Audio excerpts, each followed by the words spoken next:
Genèse chapitre 30, du 31e verset jusqu'au 35e. Et après, nous allons lire à partir du 14e jusqu'au 20e.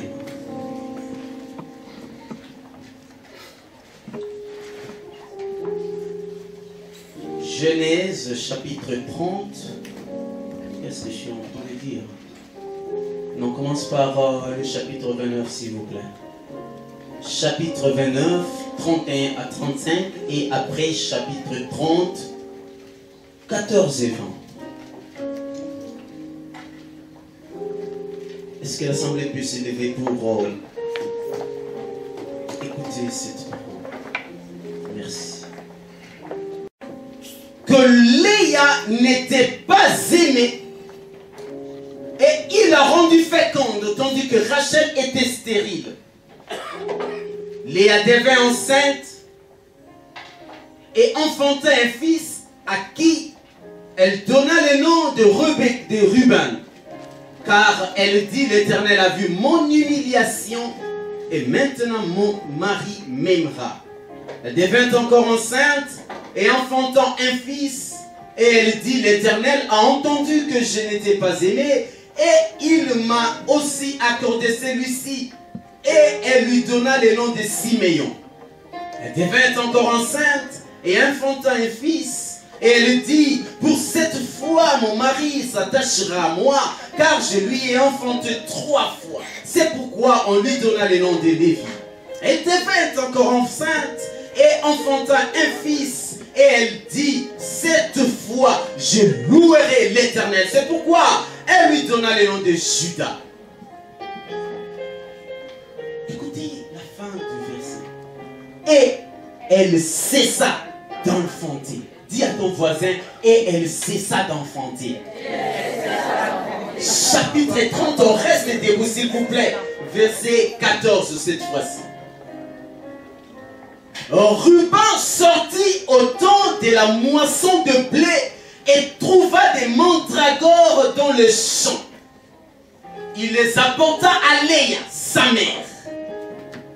Alors Rachel dit à Léa: donne-moi, je te prie, des mandragores de ton fils.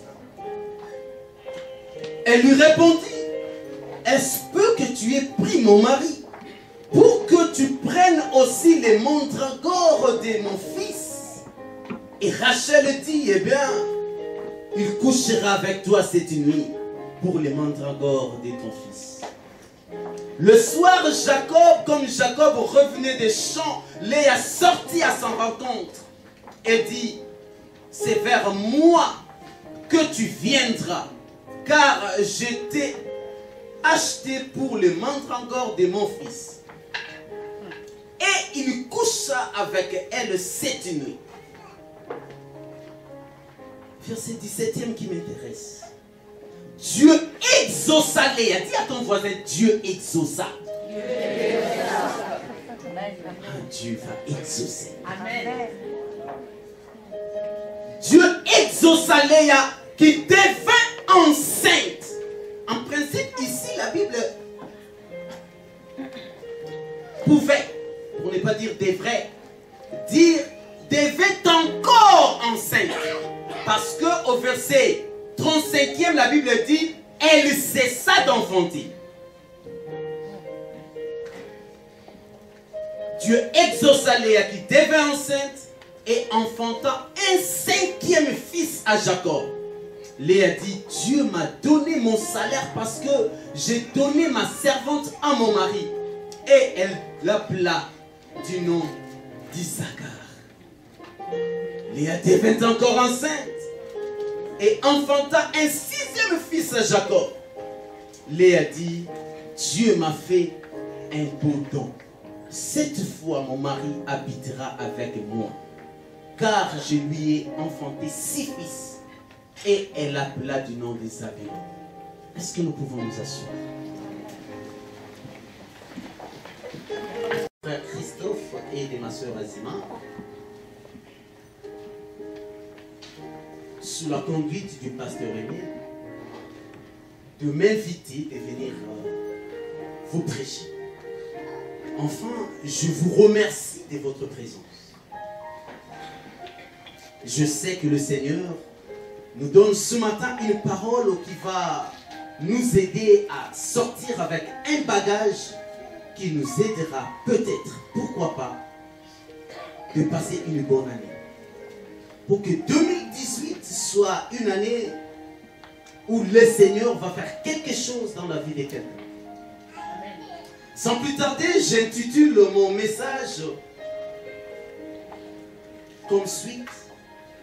Quand les mandragores arrêtent la ménopause. Dis à ton voisin, c'est la fin de la ménopause. Quand les mandragores arrêtent la ménopause. Quelqu'un a entendu? Quand les mandragores arrêtent la ménopause.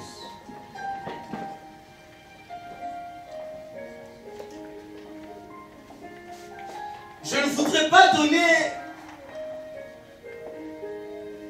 une longue explication sur l'histoire de Léa et de Rachel, les deux sœurs, fils de Laban, qui se retrouvent femmes de Jacob. La Bible nous dit que Léa n'était pas aimée par Jacob, parce que c'est Rachel qui aimait Jacob. Mais c'est toujours cette Léa que Jacob n'aimait pas que Dieu va rendre fécond pour donner à Jacob, bien-aimé dans le Seigneur, les enfants, je ne dirais pas les plus importants, mais je dirais des enfants qui deviendront plus tard les tribus les plus marquantes de la vie d'Israël. Bien-aimé, la Bible nous dit que Léa a commencé à enfanter. Et elle a enfanté 4 enfants à Jacob. Le verset 35e du 29e chapitre nous dit: elle devint encore enceinte, Léa, et enfanta un fils. Elle dit: cette fois, je louerai l'Éternel. C'est pourquoi elle lui donna le nom de Judas. Et la Bible dit, elle cessa d'enfanter. Elle cessa d'enfanter. Bien-aimé, lorsque j'étais en train d'étudier cette partie de l'écriture pour comprendre qu'est-ce que cela signifiait, elle cessa d'enfanter, j'ai compris que dans le langage de la Bible, lorsqu'on était en train de vouloir nous dire que Léa avait cessé d'enfanter, on était en train de nous dire qu'elle est entrée dans sa ménopause. Elle a cessé d'enfanter. Donc Léa est entrée dans la ménopause, bien-aimée dans le Seigneur. Et laissez-moi vous dire, les scientifiques sont en train de définir la ménopause comme la fin de la fertilité chez la femme. La ménopause, c'est une période lorsque une femme y entre, elle ne peut plus espérer avoir des enfants. La ménopause, bien-aimée dans le Seigneur, a 3 caractéristiques dans la vie d'une femme. La première caractéristique, elle exprime, bien entendu, comme je venais de le dire, la fin de la fertilité. Mais la ménopause, bien-aimée dans le Seigneur, exprime également l'arrêt du fonctionnement des ovaires chez la femme. Les ovaires sont les particules qui donnent à la femme ou qui confirment à la femme sa fécondité. Et lorsqu'une femme atteint la ménopause, les ovaires ne fonctionnent plus. La 3e caractéristique de la ménopause, elle entraîne des troubles multiples chez la femme. Des maux de tête, de poids qui s'augmente,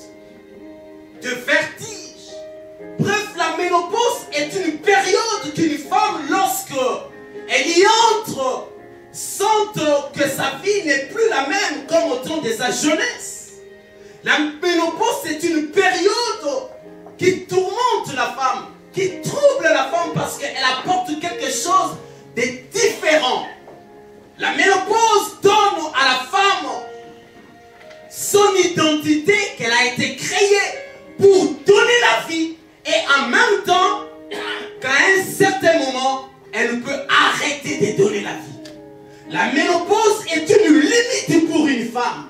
Quand elle entre dans la ménopause, elle ne peut plus donner à l'humanité la multiplication. La ménopause arrête la multiplication chez une femme. Mais ce matin, bien-aimés dans le Seigneur, laissez-moi vous dire que ce soit les hommes, que ce soit les femmes, sur le plan spirituel, tout le monde entre dans la ménopause. Sur le plan spirituel, les hommes et les femmes entrent dans la ménopause. Et peut-être que tu es en train de traverser une ménopause spirituelle. Je ne le sais pas.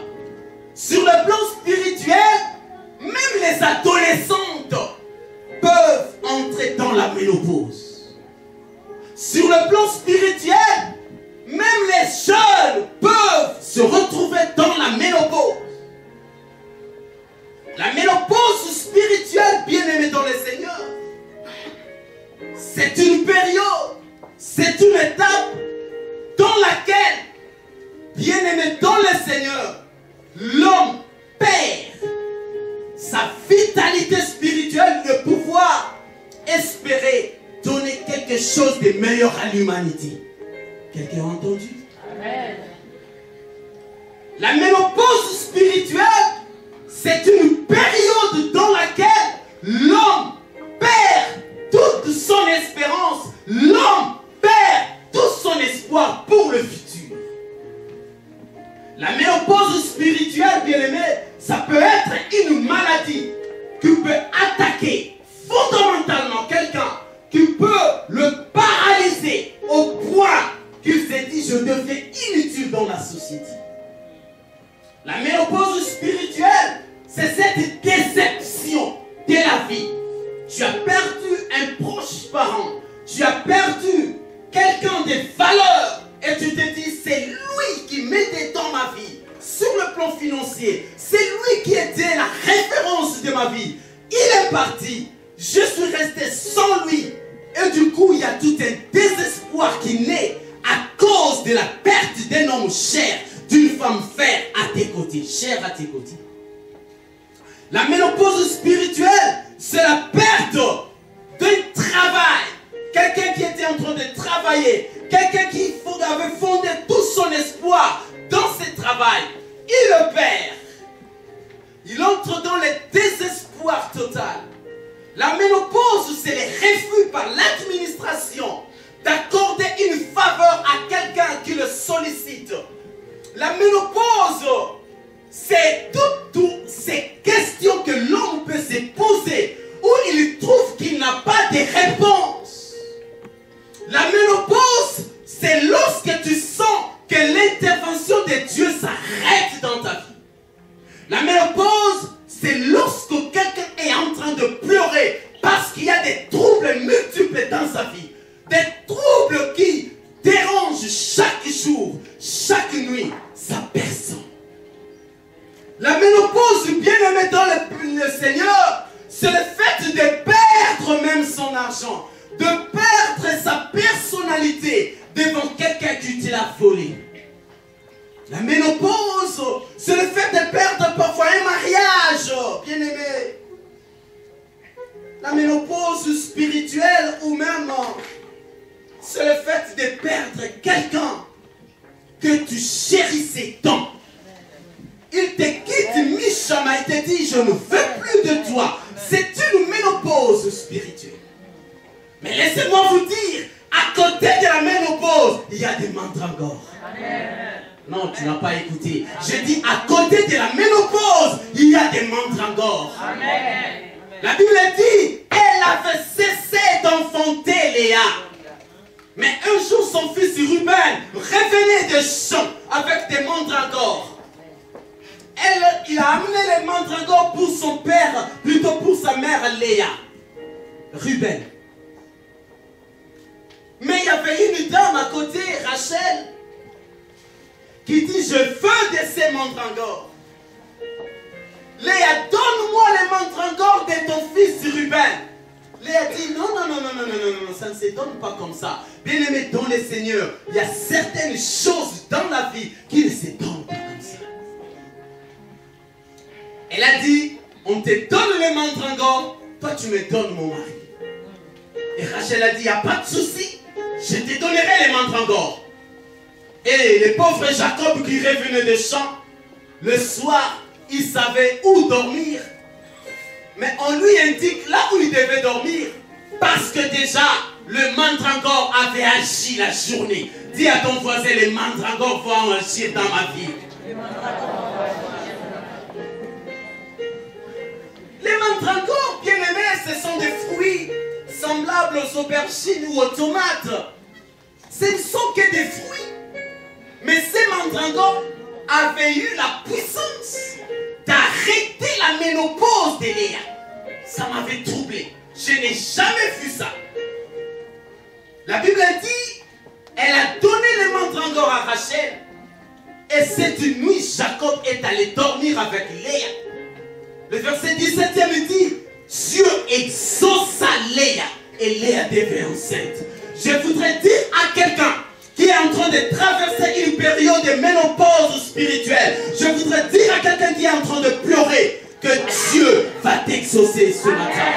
Non, tu n'as pas entendu, je dis à quelqu'un qui est en train de traverser une période difficile, qui est en train de se poser des questions, qui a des questionnements, qui se dit, mais quand est-ce qu'on va me répondre positivement? Qui se dit, quand est-ce que ma souffrance prendra-t-elle fin? Il y a une personne dans cette salle qui est en train de se poser des questions sur sa santé, qui est en train de se poser des questions sur ses projets, qui est en train de se poser des questions sur sa vie. Mais je suis en train de te dire ce matin, Dieu va t'exaucer.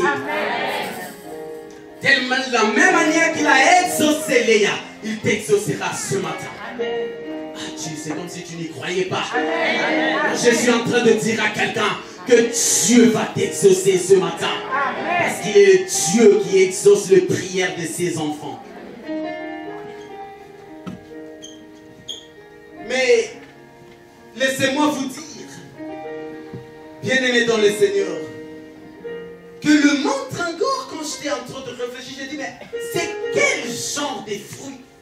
Quel genre de fruits qui peuvent changer la destinée d'une femme au point de mettre fin à sa ménopause? Alors je dis, Seigneur, révèle-moi un peu les vertus de ces fruits, les mandragores.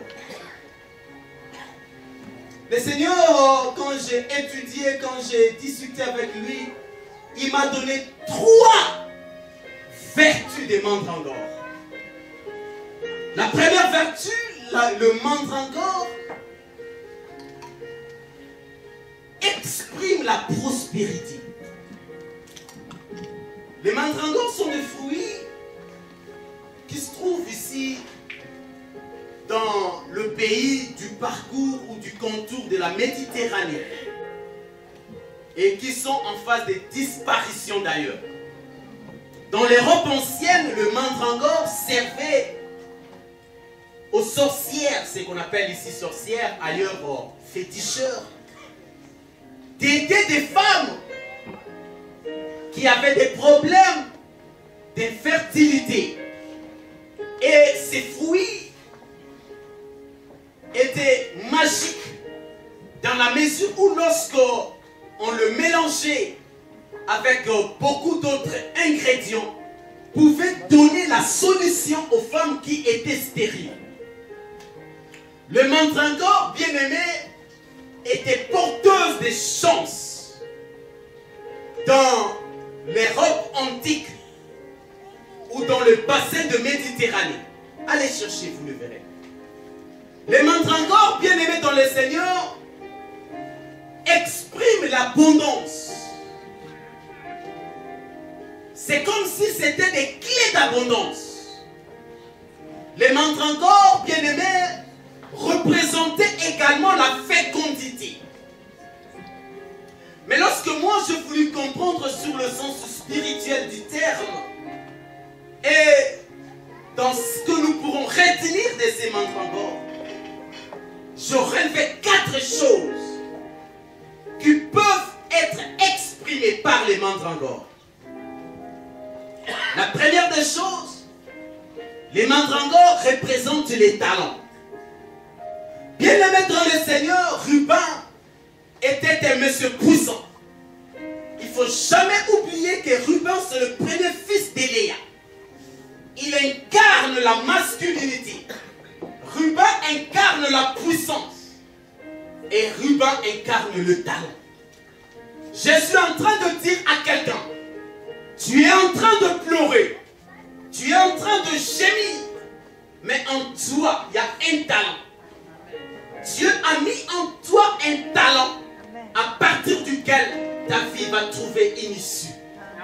Quelqu'un a entendu? Amen. Dieu a mis en toi un talent, a mis en toi un potentiel à partir duquel ta vie va changer.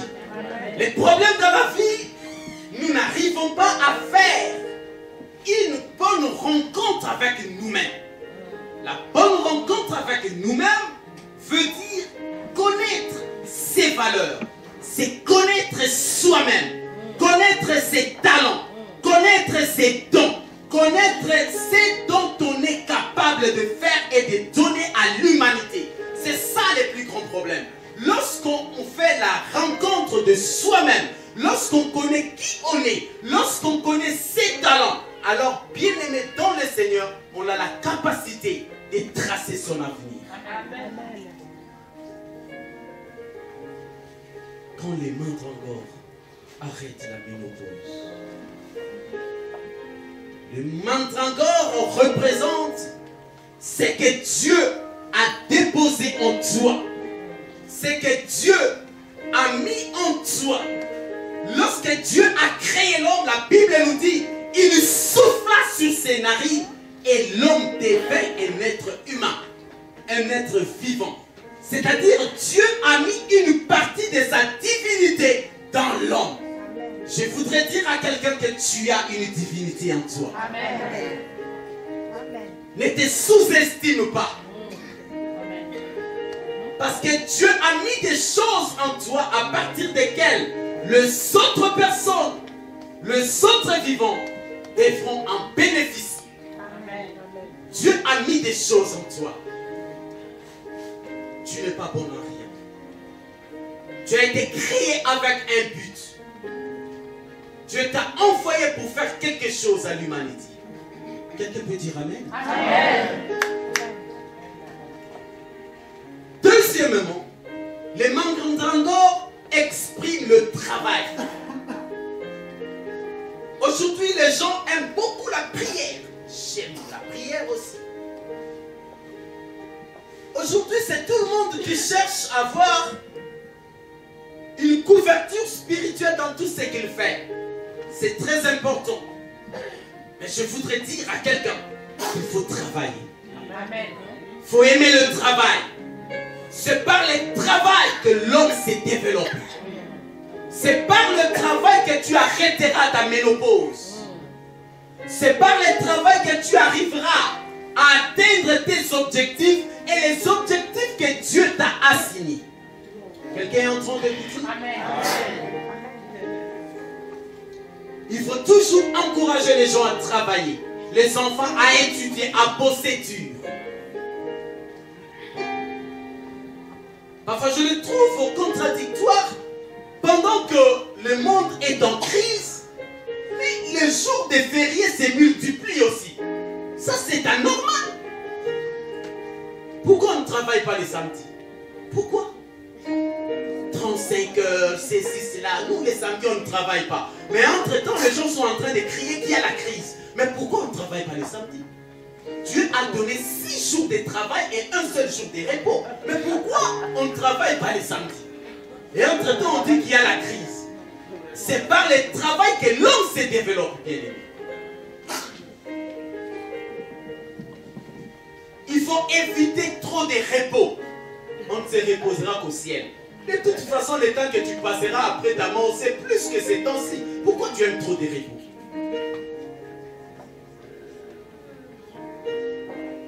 La troisième des choses, les mandragores représentent ou expriment aussi la faveur de Dieu. Dis à ton voisin la faveur de Dieu. Non, je suis en train de dire à quelqu'un ce matin que la faveur de Dieu va te localiser. Tu n'as pas entendu, j'ai dit la faveur de Dieu va te localiser. Vous savez bien aimé, il y a une différence que j'établis entre la faveur et les labeurs. C'est par les labeurs que nous sillons pour avoir le pain. Mais les labeurs, c'est toute l'énergie que l'homme met en place pour obtenir ce dont il a besoin. Ça, c'est les labeurs. C'est le travail dont je venais de parler ici. C'est très important dans la vie de quelqu'un. Mais la faveur, c'est lorsque Dieu maintenant commence à travailler à ta place. Vous savez, il y a des moments, vous travaillez, vous peinez, mais il n'y a pas assez de résultats. Et nous sommes dans un monde où il y a des puissances contraires à ce que nous voulons, qui nous empêchent d'atteindre nos vrais résultats. Il y a les labeurs, mais peu de résultats. Voilà pourquoi nous avons besoin de la faveur de Dieu. La faveur de Dieu, c'est lorsque Dieu lui-même travaille à notre place. Lorsque Dieu comprend que nous sommes limités et qu'il va nous aider. Et qu'il vient nous aider. Ce matin, je suis en train de proclamer, je suis en train de dire que la faveur de Dieu accompagnera quelqu'un. Voilà pourquoi le psalmiste l'avait compris. David a dit, l'Éternel est mon berger, je ne manquerai de rien. Et le verset 6e, il clôture pour dire, oui, le bonheur et la grâce. La grâce, c'est la faveur. Le bonheur et la faveur m'accompagneront tous les jours de ma vie.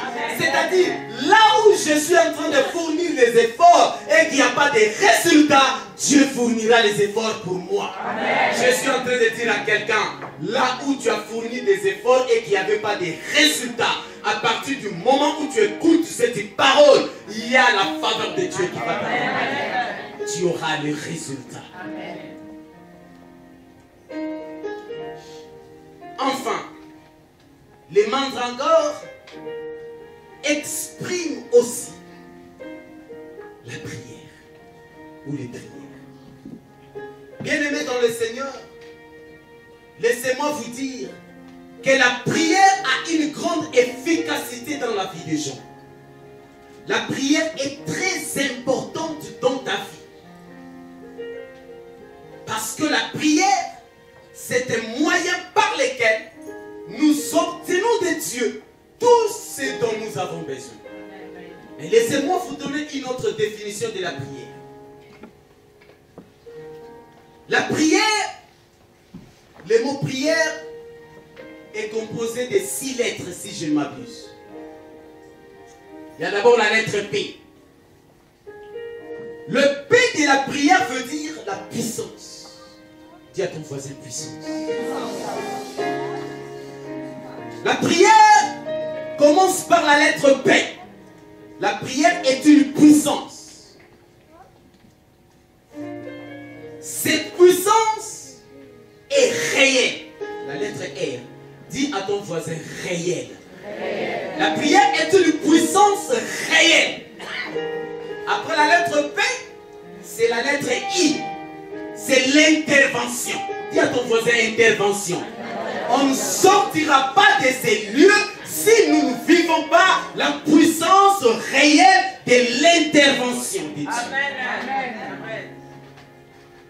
Après, c'est quoi la lettre E? C'est l'espace. Donc je commence, il y a 2 E. Je commence par l'efficacité. La prière est une puissance réelle d'intervention qui est efficace.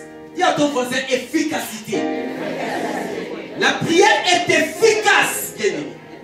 Lorsque nous prions, nous dégageons une puissance.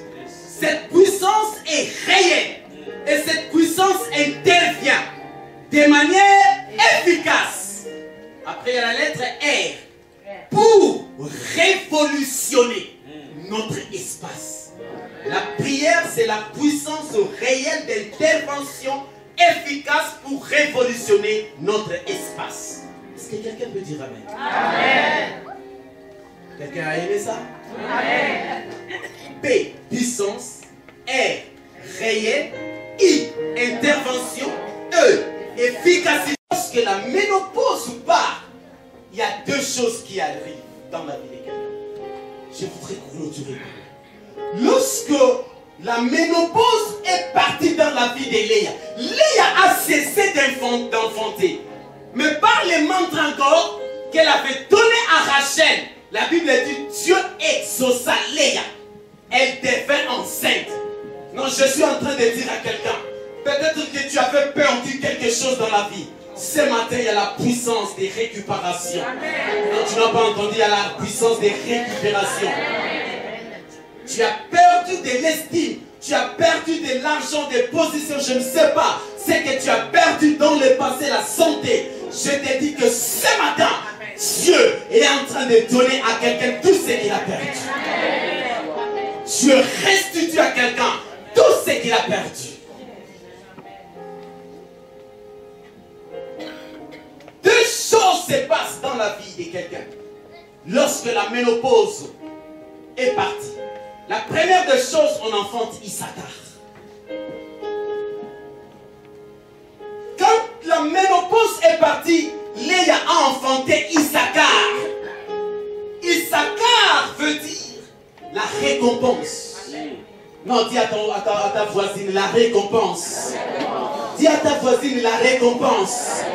Je suis en train de te dire seulement le fait que tu es venu ici, tu auras ta récompense aujourd'hui. Non, tu n'as pas entendu. Du fait que tu es venu ici, tu pouvais dire à quelqu'un qui t'a invité. Moi, je n'aime vraiment pas trop les choses de prière. Vous savez, je suis fatigué le samedi, le soir. J'aime pas. Mais du fait que tu es venu ce matin ici, je te dis que tu auras ta récompense. Lorsqu'on se présente devant la face de Dieu, il y a une récompense. Mais laissez-moi vous dire qu'Issachar, bien que ça signifie le nom de ce jeune homme qui était né de Léa, récompense, mais la tribu d'Issachar en Israël était spécialisée dans la révélation des signes des temps. Oh, tu n'as pas entendu. La tribu d'Issachar était spécialisée dans la révélation des signes des temps. Chaque fois qu'Israël voulait aller se battre, on venait voir la tribu d'Israël pour lui dire si c'était le vrai moment de la victoire ou pas. Je suis en train de dire à quelqu'un, chaque fois que les mauvaises choses arriveront dans l'humanité, dans ton environnement, Dieu va te les révéler. Tu n'as pas entendu. Chaque fois que quelque chose se reproduirait quelque part, Dieu te contactera d'abord. S'il y a aussi des intérêts dans un domaine quelconque, tu seras parmi les premières personnes qui seront informées que dans tel domaine, il y a un avantage. Dans tel domaine, il y a un intérêt. Dans tel endroit, il y a quelque chose. Si tu vas dans telle ville, tu trouveras tel... Non, non, non, non, non, non. Tu n'entends pas. Non, tu n'entends pas. Je suis en train de dire à quelqu'un, à partir de ce matin, parce que ta ménopause a pris fin, Dieu va te révéler le signe des temps. Tu seras parmi les premières personnes qui auront des informations sur les choses qui arriveront. Et si Dieu va te faire rencontrer à quelqu'un qui est dans une ville, il va te le dire. S'il y a une... Non, non, non, non, non, non. C'est comme si vous n'êtes pas connecté. S'il y a une nouvelle activité, il y a un nouveau commerce, il y a une nouvelle filière qui commence, tu seras parmi les premières personnes à avoir l'information qui est il y a quelqu'un qui est en train de me comprendre. Dieu va faire en sorte que tu sois parmi les premières personnes à être informé des nouvelles choses qui arrivent dans l'humanité. Non, c'est toi qui seras parmi les premières personnes. On t'appellera au téléphone pour dire, oh, à Londres, il y a où? Il y a des bonnes affaires. On t'appellera pour te dire, au Brésil, il y a des bonnes choses. Au Canada, il y a des bonnes choses. Tu seras la première personne à avoir des bonnes affaires. Je suis en train de dire aux personnes qui auront la première information. Est-ce que tu y crois? Je suis en train de demander que l'onction de l'information te localise et t'accompagne. Partout où il y aura des bonnes informations, tu seras au courant au premier point. Tu regardes seulement dans ton téléphone, il y a quelque chose qui est en train de clignoter. Pipon, pipon, pipon. Au Zimbabwe, il y a la vente des coltans, il y a la vente de ceci, des minets. Il faut oser, il faut aimer à entrer dans des bonnes choses. Tu seras le premier. Dis à ton voisin, je serai le premier, la première. Non, je voudrais que tu te lèves, tu dis à 3 personnes, je serai le premier, la première.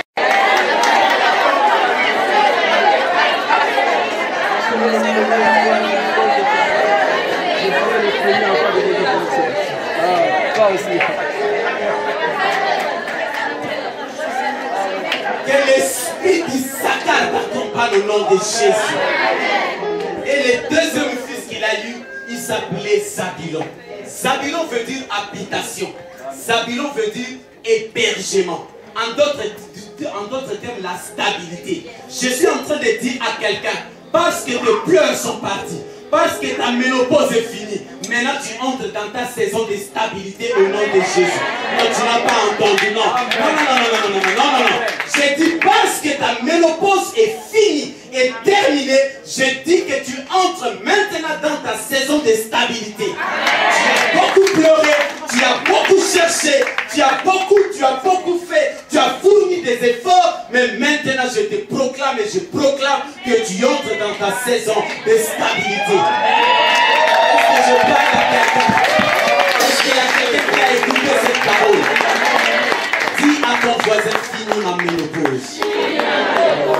Finis ma ménopause. Et pour les femmes qui ont été la ménopause, ça peut aussi partir. Hein?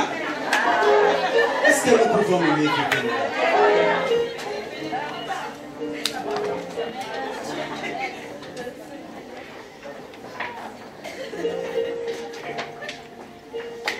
Alléluia. Nous allons faire une prière. Moi, j'ai une sorte de ministre. Et là, il prend la charge d'un gouvernement pour annoncer au public ce que le gouvernement a arrêté. Maintenant, ce matin, toi, tu vas prendre la charge de devenir comme le porte-parole de Dieu pour annoncer tout ce qui est écrit dans la Bible en ta faveur. Tu vas le proclamer. Tu vas dire que maintenant, je cesse de pleurer. Maintenant, je sors de ma ménopause. Maintenant, je sors de mes souffrances. Maintenant, je sors de ma difficulté. Et j'entre dans ma vie de stabilité. J'entre dans une période de fécondité. J'entre dans une période de paix. J'entre dans une période où je serai dans la gaieté, dans la joie. Amen. Moi, ma famille et tout mon environnement au nom de Jésus. Alléluia. Est-ce que quelqu'un peut faire cette prière? Prions le Seigneur. Murmure une prière. Même si tu ne sais pas prier, dis Seigneur, chante dans ma phase de stabilité. Je sors de une vie de stabilité au nom de Jésus. Alléluia. Chante dans ma vie. Dis Seigneur, chante dans ma vie de stabilité. Oui, mes projets vont se matérialiser. Oui, je serai victorieux devant tous les défis. Oui, c'est moi la victorieuse. C'est moi le vainqueur. Alléluia. Quand les mandragores arrêtent la ménopause, les chayamos santa yababush. Écoutez la prière que je voudrais faire pour vous. Ce matin, Seigneur, merci pour ta parole. De la même manière que les mandragores avaient arrêté la ménopause de Léa, ce matin, cette prière que je suis en train de faire, arrête maintenant le pleur de quelqu'un au nom de Jésus. Maintenant, J'arrête les douleurs de quelqu'un au nom de Jésus. Maintenant, j'arrête l'instabilité dans la vie de quelqu'un au nom de Jésus. Maintenant, j'arrête les désordres dans la vie de quelqu'un au nom de Jésus. Tout trouble que le diable avait sémé dans la vie de quelqu'un, maintenant, je l'expie au nom de Jésus-Christ de Nazareth. Je déclare la stabilité au nom de Jésus. Je déclare la fécondité au nom de Jésus. Je déclare le bonheur au nom de Jésus. Je déclare l'abondance au nom de Jésus. Je déclare la bonne communication au nom de Jésus. Je déclare les bonnes informations au nom de Jésus. Je déclare la paix au nom de Jésus. Je déclare le progrès au nom de Jésus. Je déclare le succès au nom de Jésus.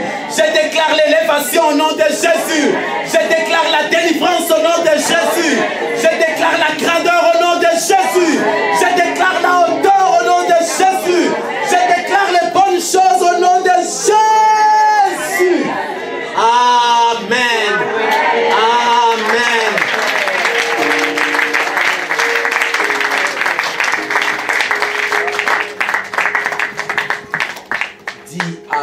Dis 3 fois. Je suis fécond. Si tu es une femme féconde, je suis fécond, je suis fécond, je suis fécond. Je suis fécond, je suis fécond, je suis fécond. La fécondité t'accompagne à partir de ces moments. Même là où tu avais échoué, vas-y encore reprendre. Vas-y encore oser. Tu réussiras. Je suis en train de proclamer la réussite dans la vie de quelqu'un. Je suis en train de proclamer l'espoir dans la vie de quelqu'un. Ce qui était fini n'était pas fini réellement. Non, je dis ce qui était fini et ce que tu croyais fini n'était pas réellement fini. Dieu va faire la restauration dans la vie de quelqu'un. Dieu commence et recommence une nouvelle histoire dans la vie de quelqu'un. Il te donnera la bonne position qu'il te faut. Que Dieu vous bénisse. Amen.